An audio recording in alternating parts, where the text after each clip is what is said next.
एक बार फिर से मैं आपका स्वागत करता हूं इस अबंडेंट लाइफ टेलीविज़न प्रोग्राम में। दोस्तों, मुझे भरोसा है कि जो संदेश मैं आपको दे रहा हूं ये आपके लिए आशीष है। आज मेरे संदेश का शीर्षक है हमारे मसीहा राजा के द्वारा संपन्नता।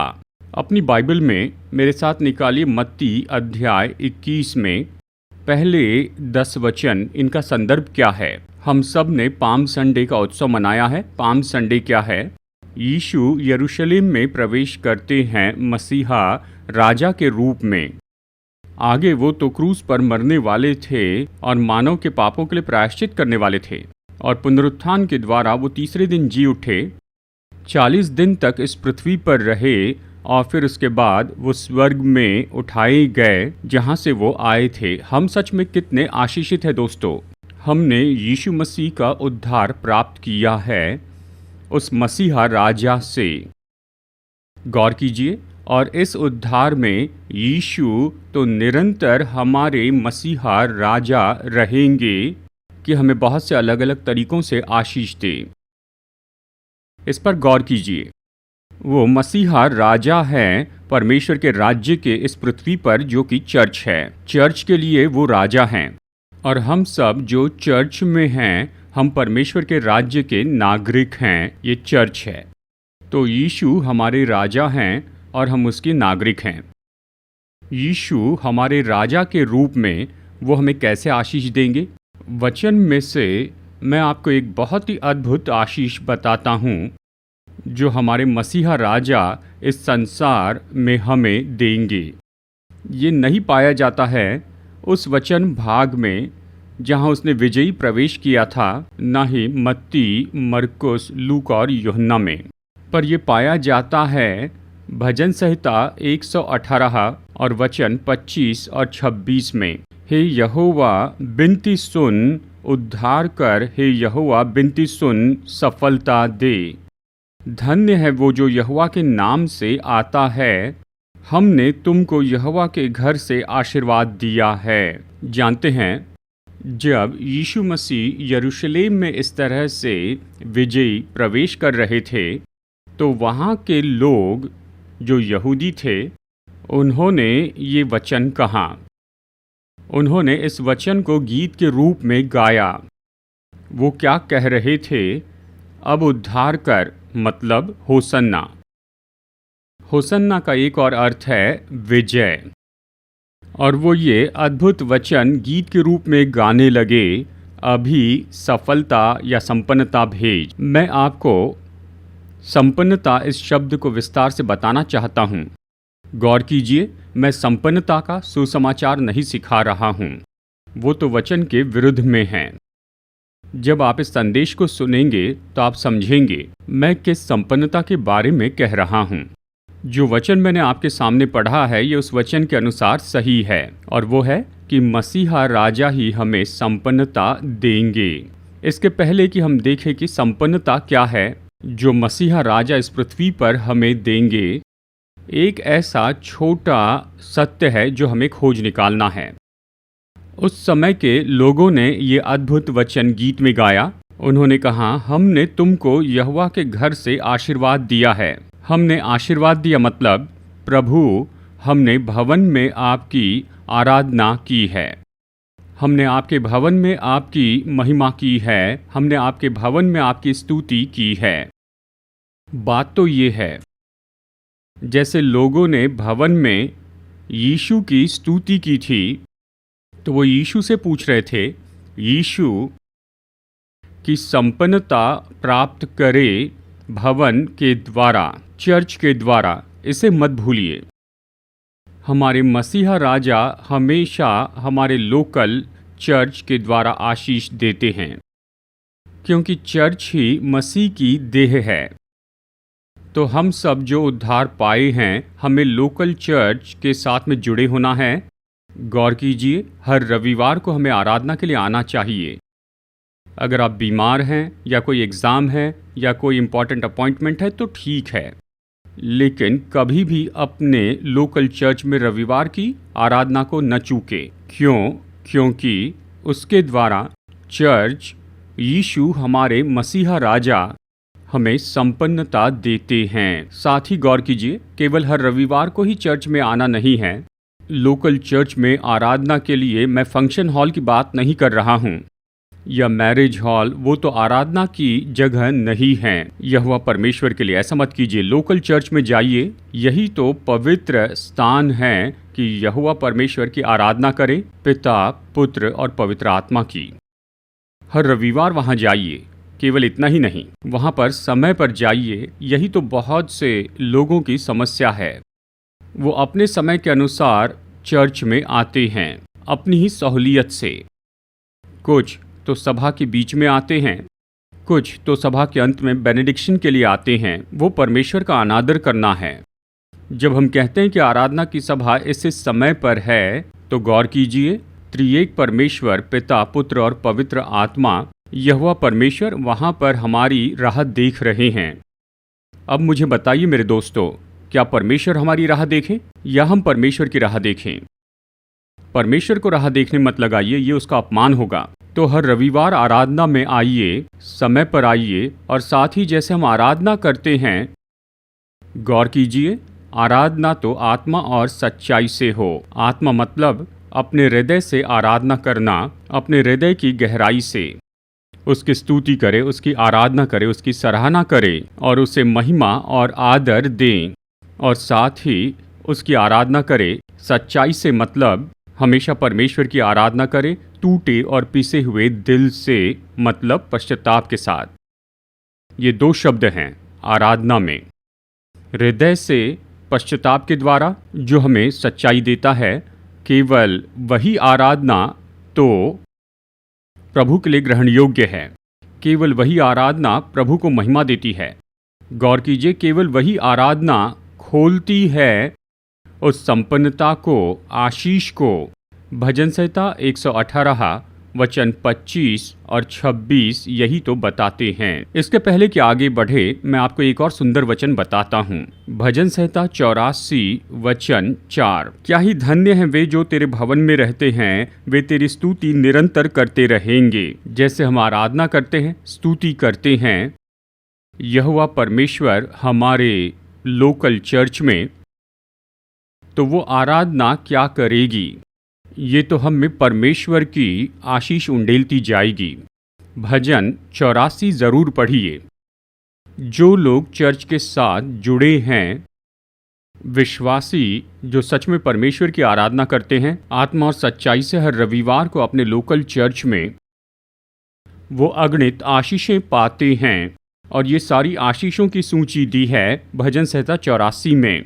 इसके बारे में गौर कीजिए और निश्चित हो कि रविवार की आराधना हमारे लोकल चर्च में यही तो हमें देगी आशीष और वो संपन्नता जो हम पाना चाहते हैं।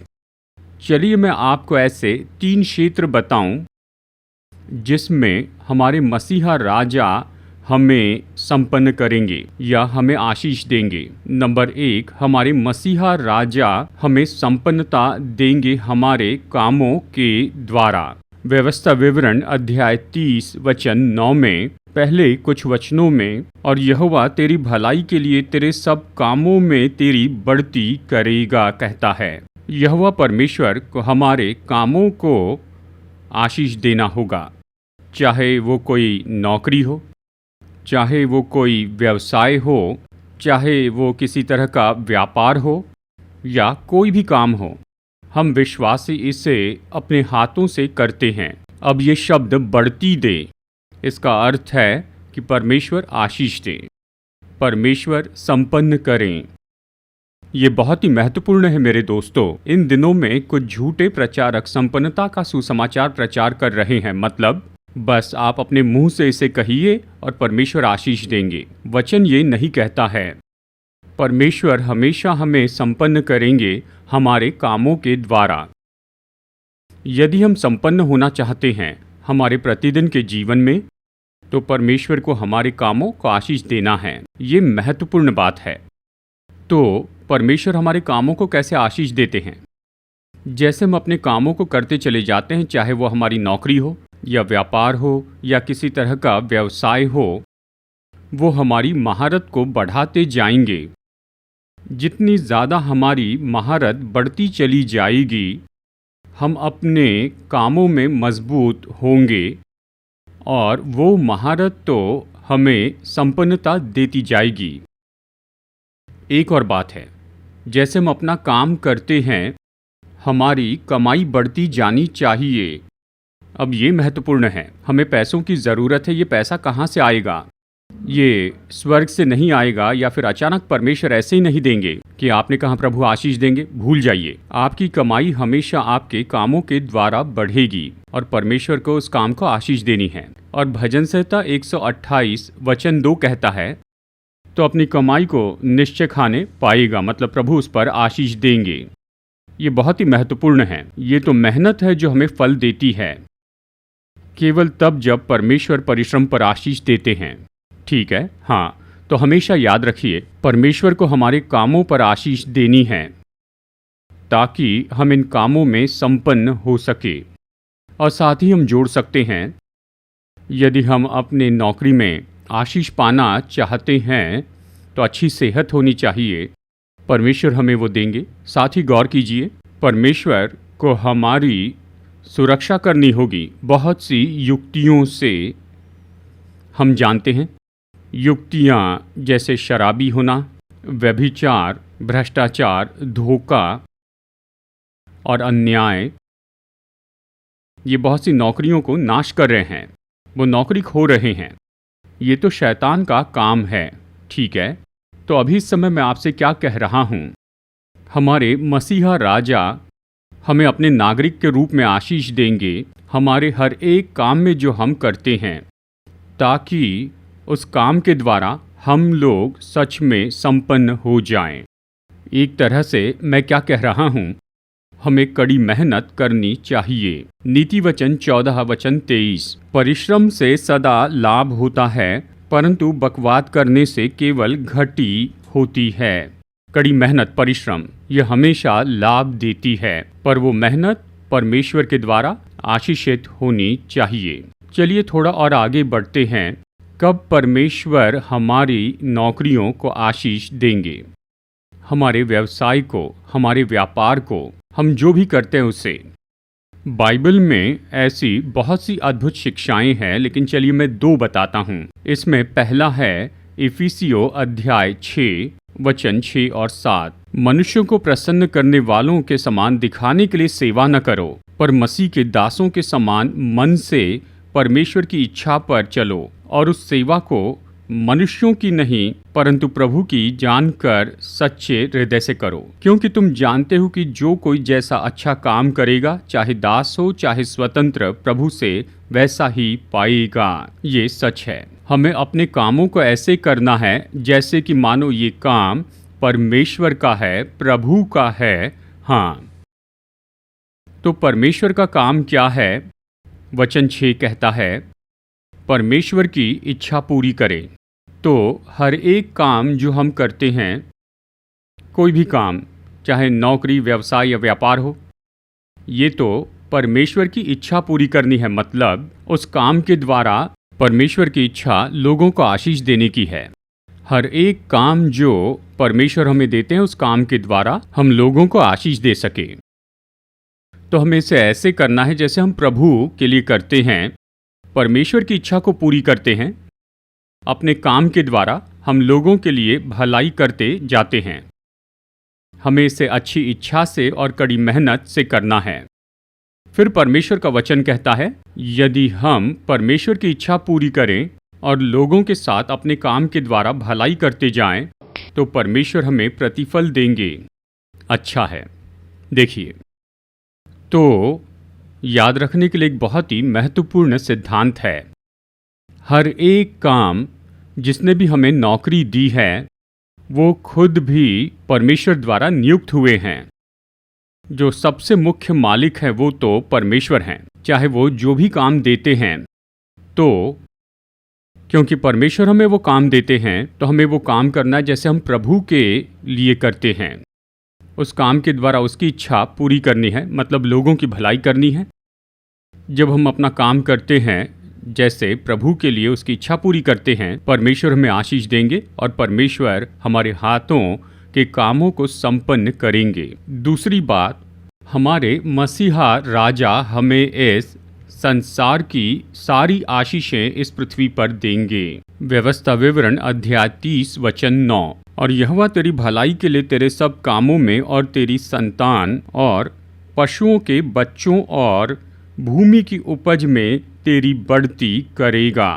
क्या कहता है? और भूमि की उपज में तेरी बढ़ती करेगा, क्योंकि यहोवा फिर तेरे ऊपर भलाई के लिए वैसा ही आनंद करेगा जैसे उसने तेरे पूर्वजों के ऊपर किया था। पहला भाग है कि परमेश्वर हमारे कामों पर आशीष देंगे। अब हम दूसरे भाग को देख रहे हैं, और दूसरा भाग है मसीहा राजा तो हमें वो सारी आशीषें देंगे जो हमें और हमारे बच्चे और बच्चों के बच्चे और कई पीढ़ियों तक कि उसे प्राप्त करें, उनका अनुभव करें और इस पृथ्वी पर हम आशीषित हो। पृथ्वी की सारी आशीषें, चलिए समझाता हूँ। वो हमें अच्छी सेहत देंगे और वो हमें भरपूर भोजन देंगे और कोई घटी नहीं होगी।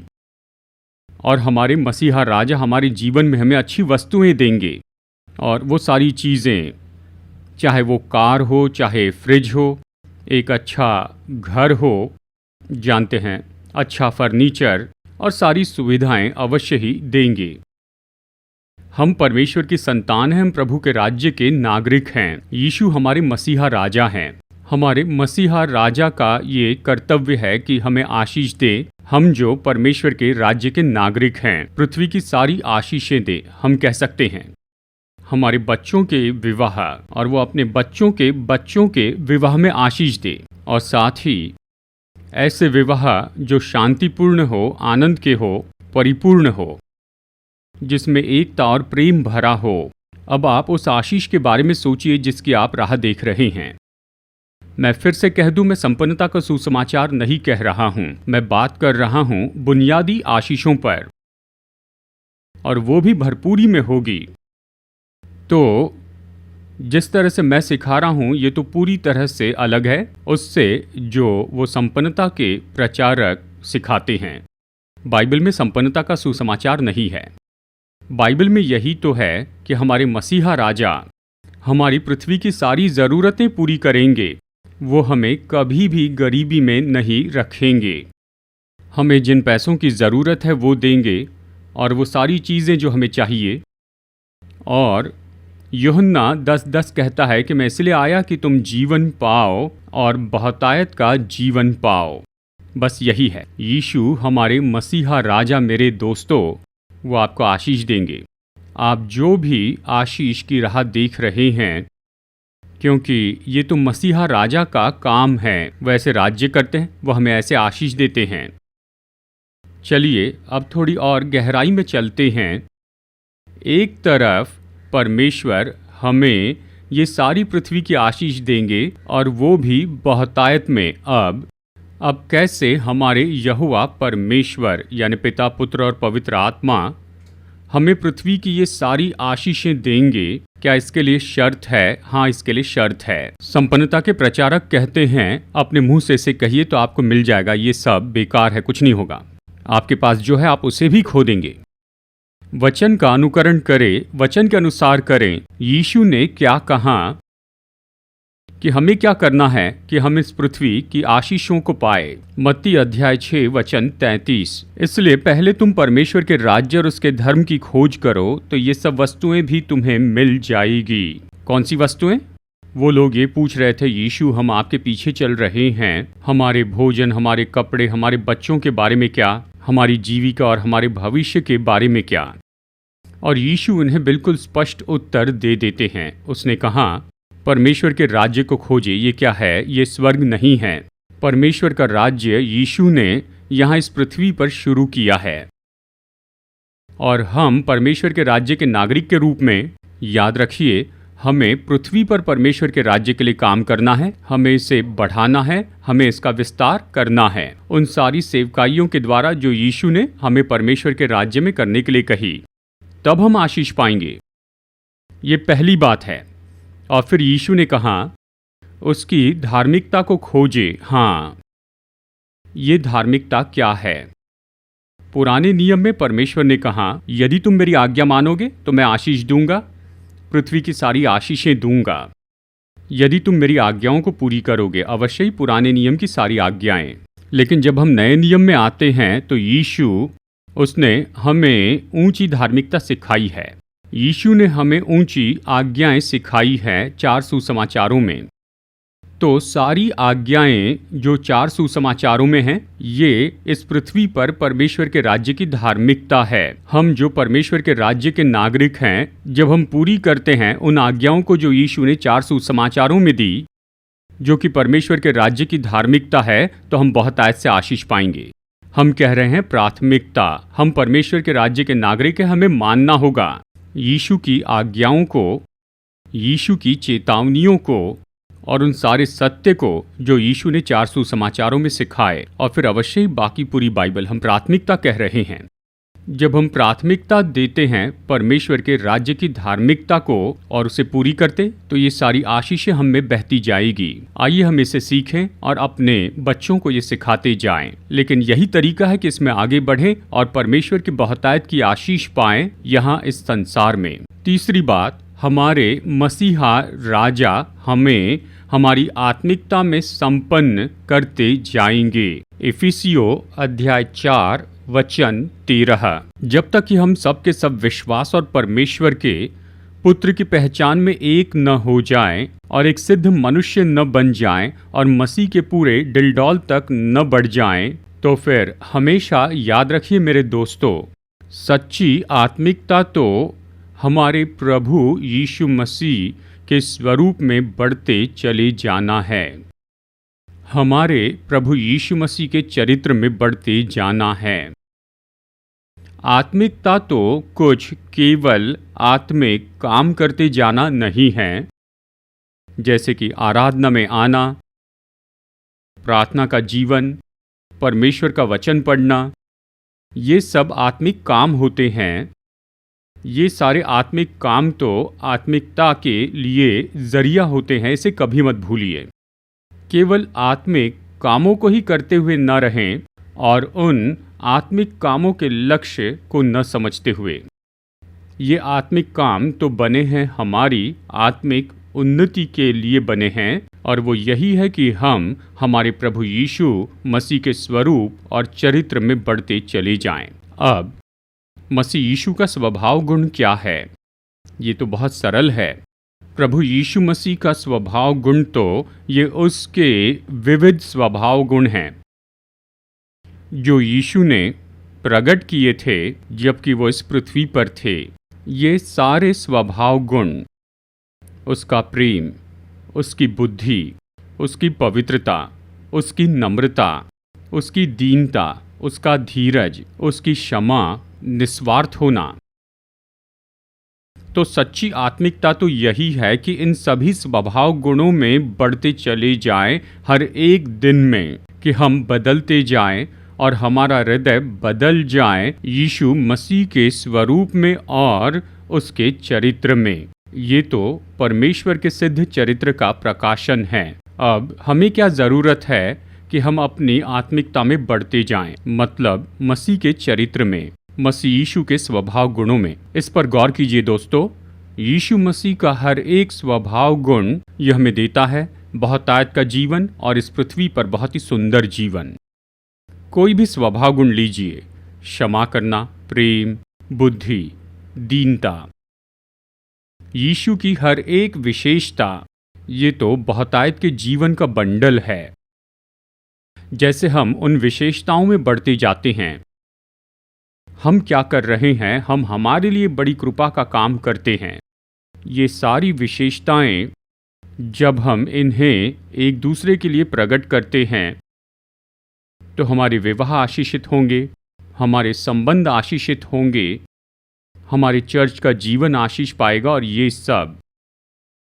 तो अगला सवाल आता है, हम कैसे अपने आप को बदल सकते हैं मसीह यीशु की इन सभी अलग अलग विशेषताओं में। आप इसे बिल्कुल न चूकें, ये तो पवित्र आत्मा के द्वारा है। 2 कुरिन्थियों अध्याय 3 वचन 18। परंतु जब हम सबके उघाड़े चेहरे से प्रभु का प्रताप इस प्रकार प्रकट होता है, जिस प्रकार दर्पण में तो प्रभु के द्वारा जो आत्मा है उसी तेजस्वी रूप में अंश अंश करके बदलते जाते हैं। परमेश्वर की आत्मा के द्वारा, पवित्र आत्मा के द्वारा मसीह के स्वरूप में महिमा से महिमा। तो हम क्या करें? हर एक प्रार्थना में पवित्र आत्मा को समर्पित हो जाए जो हम में वास करता है, और पवित्र आत्मा से कहें कि वो हमें अपनी उपस्थिति से, अपनी सामर्थ से भर दे, और हमेशा पश्चाताप में समर्पण करें। और उस पश्चाताप में पवित्र आत्मा हमारे हृदय को थाम लेगा और वो हमारे हृदय को छू लेगा यीशु के लहू और क्रूस की सामर्थ से, और हम धीरे धीरे बदलते जाएंगे उन बहुत से और महत्वपूर्ण और बहुत ही सुंदर ऐसे प्रभु यीशु के स्वभाव गुणों में, जो इस पृथ्वी पर हमें सुंदर जीवन देता है और आखिरकार स्वर्ग में अनंत जीवन। तो आइए प्रार्थना करते हैं। स्वर्गीय पिता, हमारे उद्धारकर्ता प्रभु यीशु मसीह, पवित्र आत्मा हमें तसल्ली देने वाले, हम आपके वचन के लिए स्तुति और धन्यवाद देते हैं कि आप हमारे मसीहा राजा हैं कि हमें संपन्न करें हमारे कामों में और पृथ्वी की आशीषों में और हमारी आत्मिकता में। मदद कीजिए कि आपने हमें जो शर्तें दी हैं उन्हें हम पूरी करें, ताकि हम सच में इन तीनों क्षेत्रों में आशीष प्राप्त करें जब तक हम इस पृथ्वी पर हैं, और आगे जाकर एक दिन स्वर्ग में आपके साथ होंगे। अपने वचन पर, अपने लोगों पर, अपने दास पर आशीष दीजिए, प्रोग्राम पर आशीष दीजिए, क्योंकि हम हमारे उद्धारकर्ता और प्रभु यीशु मसीह के नाम में मांगते हैं, आमेन। हमारे उद्धारकर्ता प्रभु यीशु मसीह के नाम में आप सभी लोगों को अभिवादन। दोस्तों, कृपया कर आप इस वीडियो को देखिए जो हमारी सेवकाई के बारे में पूरा विवरण देता है। ये सेवकाई तो स्थापित की गई है हैदराबाद, भारत में, और हम 6 महान सेवकाइयों में जुड़े हैं। नंबर 1, मैं टीवी पर आता हूँ और 5 भाषाओं में वचन का प्रचार करता हूँ, इंग्लिश, हिंदी, तमिल, मलयालम और तेलुगु में। लाखों लाखों लोग इन संदेशों को सुन रहे हैं और वो उद्धार पा रहे हैं, और विश्वासी अपने विश्वास में बल पा रहे हैं। और हमारी दूसरी सेवकाई है प्रचार की सेवकाई, जहाँ मैं बहुत सी जगहों पर जाता हूँ, केवल भारत में ही नहीं लेकिन विदेशों में भी। और इस प्रचार की सेवकाई के द्वारा सभी चर्च के विश्वासी परमेश्वर के वचन के द्वारा बल पाते हैं। हमारी तीसरी सेवकाई तो पास्टर्स के लिए कॉन्फ्रेंस हैं। हर साल हम पास्टर्स के लिए 2 कॉन्फ्रेंस करते हैं। लगभग 130 पास्टर्स आते हैं, सभी अलग अलग प्रोटेस्टेंट चर्च से, और 4 दिनों तक हम उन्हें मसीह सेवकाई के अलग अलग दृष्टिकोण के बारे में ट्रेनिंग देते हैं। हम उनकी यात्रा का खर्च चुकाते हैं, रहने खाने की सुविधा देते हैं, हम उन्हें किताब भी देते हैं, और साथ ही हम उन्हें नए कपड़े भी प्रदान करते हैं जैसे वो अपने घर लौटते हैं। और चौथी सेवकाई है एमोरी मिशन हॉस्पिटल, जिसके द्वारा हम अद्भुत सेवकाई कर रहे हैं। ऑर्थोपेडिक में, गायनेकोलॉजी और ऑब्स्टेट्रिक्स में बहुत से गरीबों की सेवा करते हैं। हर महीने हजारों गरीब ऐसे मरीज पा रहे हैं बहुत ही उत्तम मेडिकल सहायता इस एमोरी हॉस्पिटल द्वारा। नंबर 5, हमारे 3 अच्छे चर्च हैं जिनके द्वारा हम अच्छी सेवकाई कर रहे हैं, और बहुत से लोग अपना जीवन प्रभु को दे रहे हैं। और इन चर्च में प्रभु का वचन प्रचार किया जाता है। ये इन्हें बल देता है और इनकी मदद करता है कि अपने आत्मिक जीवन में बढ़ते जाएं। और हर महीने हम कुछ गरीब परिवारों को ऐसे ही चुनकर उन्हें देते हैं चावल, दाल और दूसरे अनाज।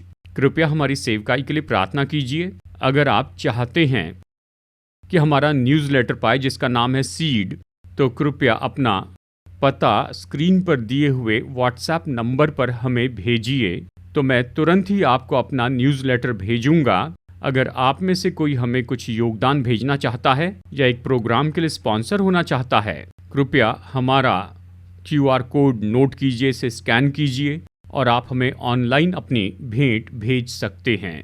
परमेश्वर आपका आशीष दे, जैसे आप बहुत ही महत्वपूर्ण और कार्यनीति से फलवंत सेवकाई में स्पॉन्सर बनते हैं।